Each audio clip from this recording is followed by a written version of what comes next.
அது புதுக்கல்லூரியிலேருந்தே நண்பர் வந்து ஒரு சாதாரணமாக ஒரு சகஜமாக பேசக்கூடிய தன்மை. போகிற போக்கில் புதுக்கல்லூரிக்கு ஒரு இதுவும் கொடுத்துட்டீங்க. ரைட்டு, மகிழ்ச்சி. படித்த இடம் இல்லைங்களா, மறக்க முடியாது. அதனால் இப்போது மதுரையில் நான் என்ன புரிஞ்சுக்கிறேன்னா, சபீர் அவர்களோட அந்த வாக்கு மூலமோ இல்லை அந்த அவரோட அந்த அரசியல் பார்வை இது வந்து மதுரையில் காங்கிரஸ் தான் தோற்று போய்டும்னு நான் புரிஞ்சுக்கிறேன்.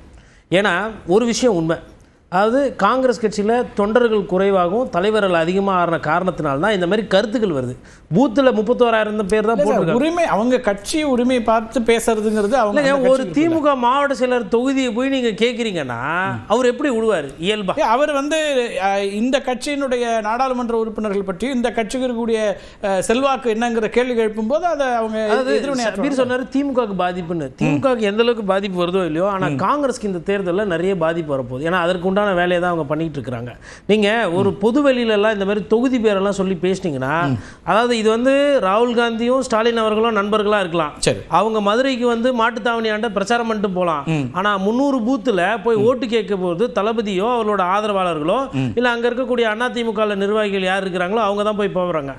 அவங்களுக்கு இந்த மாதிரி கருத்துக்கள் இருக்கு இல்லைங்களா, தொகுதி பேரை சொல்லி. நீங்கள் வந்து மதுரை சட்டமன்ற உறுப்பினரும் மதுரை மாவட்ட செயலாளருமான தளபதியை சொல்றீங்க. ஆமாம், நிறைய தளபதி இருக்கா, கன்ஃபியூஸ் இல்ல அந்த தளபதி பிரச்சனையே இல்ல. மதுரையில தளபதியும் இருக்கு இல்ல, அவரு 214 தொகுதியிலே அவரே நிக்கிறார். அவருக்கு இந்த பிரச்சனை இல்ல.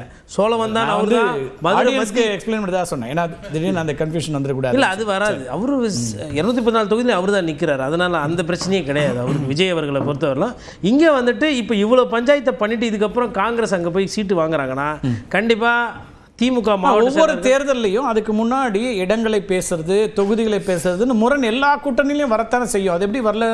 எல்லா கூட்டணியிலையும் வருங்க சார். அது உள்ள நடக்கிறது வெளில தெரியாது. இப்படி வெளிப்படையா வெளியிலேயே வருதுன்னா தொண்டர்களுக்கு இல்லை பூத்தில் உட்காரவங்களுக்கு நீங்க என்ன செய்தி சொல்றீங்க? ஓகே, அதாவது அண்ணன் நின்னா ஜெயிக்கணும்பா, அண்ணனுக்கு தொகுதி இல்லைன்னா லூஸ்ல விட்டுருங்கப்பா அப்படின்னு தான் சொல்லியிருக்காரு.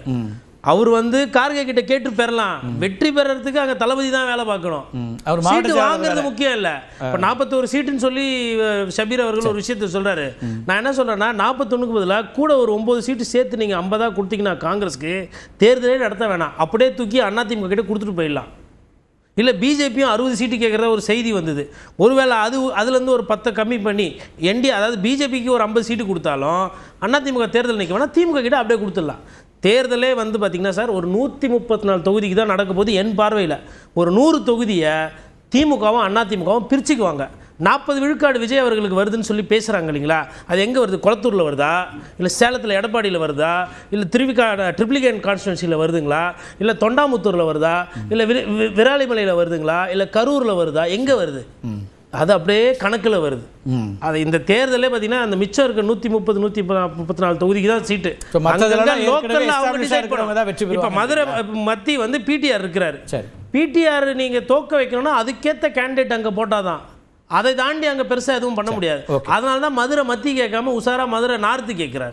அப்போ அவர் தளபதி நினைக்கிறா, அப்போ நான் என்ன வந்து இதுவா நீ சீட்டு வாங்கி தான் பாருன்ற மாதிரி அது லோக்கலில் நடக்கும். உள்குத்து அரசியல் வடக்கில் காங்கிரஸ் ஏற்கனவே 2 முறை போட்டிட்டு இருக்கு சார். போட்டி இருக்கு சார். இந்த வாட்டி எப்படி இருக்குன்றதானே பார்க்கணும். முன்னாடியெல்லாம் பேசல இல்லையே, இன்னைக்கு தானே வந்திருக்கிறாரு. இப்போ நீங்கள் பேசுனீங்கன்னா நாங்கள் பேசுவோம். போட்டிட்டு வெற்றி பெறலங்கிறதும் அதில் ஒரு ஃபேக்ட் இருக்கு. இல்லை இப்போ போகிற விஷயத்தெல்லாம் பார்த்தா மதுரை ஆல்ரெடி வந்து சரிசமமாக பிரிக்கிற இடம். திமுக பாதி அதிமுக பாதி. அந்த இடத்துலலாம் வந்துட்டு நீங்கள் இந்த சீட்டு வாங்குறதுக்கு முன்னாடியே பஞ்சாயத்தை வலிச்சிட்டு போறீங்க அப்படின்னா தொகுதி வந்து கஷ்டம் தான். இது நான் யதார்த்தத்தை பேசுறேன், புரியுறவங்களுக்கு அது புரியும். சர்வே முடிவு பார்த்துட்டு நிறைவு கருத்து எல்லாத்தையும் வந்துடுறேன்.